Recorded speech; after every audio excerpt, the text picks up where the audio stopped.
concentrate on matters at hand this weekend. Bolton Wanderers, like Sunderland, a slightly different start to the season. Yeah. Is this a massive game now, or are we blowing out? Well, it's still early, of course, but the importance of it, I'm sure for both teams, is there for everybody to see. We've both been on not so good runs. I was there last week when Bolton beat Wigan, so that'll give them a little bit of confidence, and they played well on the day and thoroughly deserved their victory. So, but our record's good. It was the first game I had in charge of Sunderland a couple of years ago. We managed to get a result, so let's hope we can do the same again. You've never lost against Bolton or Sunderland. Touchwood.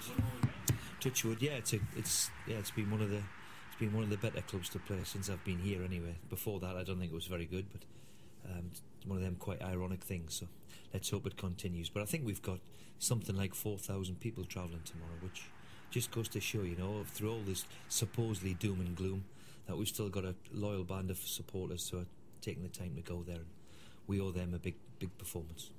Supporters who potentially were buoyed perhaps by what they saw in the main last week. Well, as I've said, I don't even think we've really played badly. We've, in one game in particular, it comes to mind, and certainly against Arsenal last week, we couldn't have wished for a more difficult start. And when you're behind after 30 seconds at the Emirates or at Old Trafford or at Stamford Bridge, it becomes very, very difficult. We had to weather 10, 15, 20 minutes, but after that, then we've given ourselves a foothold in the game. And who knows, if one of the chances that had gone in before half-time, it might have been a bit different. But certainly the attitude amongst them, the players and the spirit amongst them was there for everybody to see.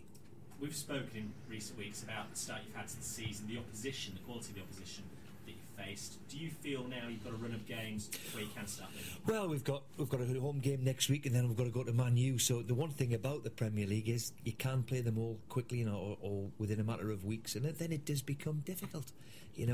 Every club in the bottom half of the division, or from 12th downwards, will have a run like what we're experiencing now, where you pick up 6-7 points from 7 or 8 games. That's what the Premier League holds for a lot of clubs, and we're in there at the moment. We've got to now try and turn it round and remain positive that we can. And I've always said, the longer this season goes, I'm convinced we'll get better. And what I'm seeing is that's proven to be the case. We've gradually got better over the weeks, which hopefully will stay with us. A few things sneaking out in the last 24 hours that perhaps Conor Wickham might be. It's amazing, isn't it, how it sneaks out or whatever. Well, he was right in my thoughts for Arsenal, but he'd had a groin strain for about 10 days and hadn't really trained or anything like that. So I've been saying it now for weeks. His chance will come, and Saturday could be that chance. I have to keep reminding myself, and I have to keep reminding my staff too, that he's 18. He could be playing the youth team on Saturday. And there's this big price tag on him, and all I've tried to do over the last few weeks is protect the lad. He could have been involved in the team which wasn't doing so well, and it could affect him, and it could affect him for the next 6 months, 12 months, 18 months. That's what happens with a young player, and they're thrown in at the deep end, as they say.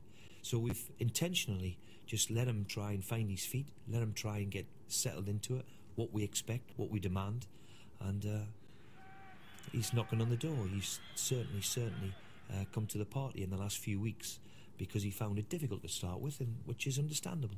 And as I said to everybody, we must maintain that the kid's only 18 years old. Obviously, you've got Nicholas back as well, so you've got a lot more options perhaps than you had up front in the last. Yeah. Last No, I mean it's Nicholas has had a wonderful start. He's one who's come in. Him and Larson, out of the signings we've started, have hit the ground running. Nick, being the way Nick is and his personality, I was hoping that he could come and do that anyway. So certainly he's had a wonderful start to his Sunderland career. He's a big threat. Let's hope he can keep repeating the performances he's put in over the last few weeks. And certainly when he's available, he gives you another option as well, yeah. Bolton and yourself, similar trajectories going back into last season really as well. Do you think it's two clubs who maybe suffered a slight momentum problem? I honestly think if you study a lot of clubs, unless you finished in the top 6, 7, 8, if you study a lot of clubs, what happens in the Premier League is you'll get times where you'll go 6, 7 games, and then it's your turn. You'll have 6, 7 games and pick up your points, and then all of a sudden you'll have Liverpool, Man City, Arsenal.